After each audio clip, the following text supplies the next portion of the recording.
شوفوا الحفرة الغريبة سبحان الله، شوفوا موتر الصغرى عندها، تشوفون هالشكل بس، نبي ندخل إحنا وياكم ونشوف إيش وسطها.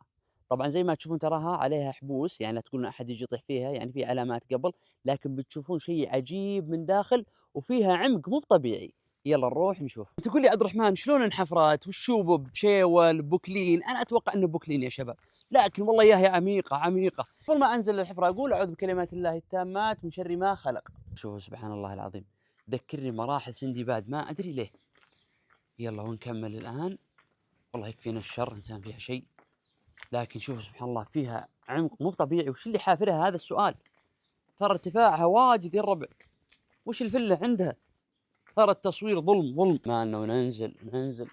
شوف هذا المدخل، كل ما انه ننزل شوف الجدران يا الربع.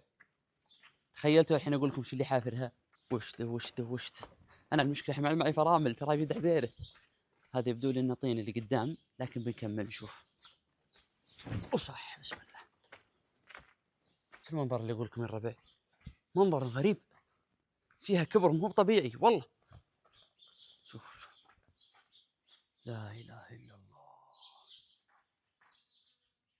ما ادري ايش ورا ذا النخل.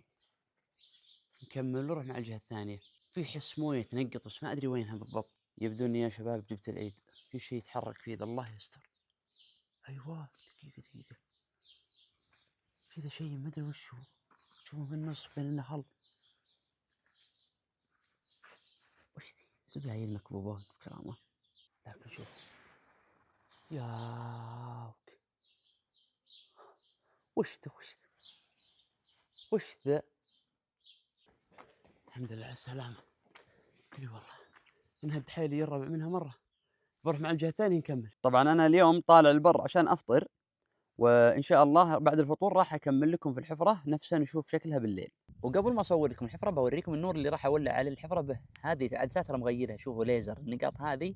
العدسه الواطي وفيها عالي ايضا، غير العالي حق الوكاله. بسم الله ما شاء الله. الان نولع لكم النور ونشوف الحفره. لا اله الا الله.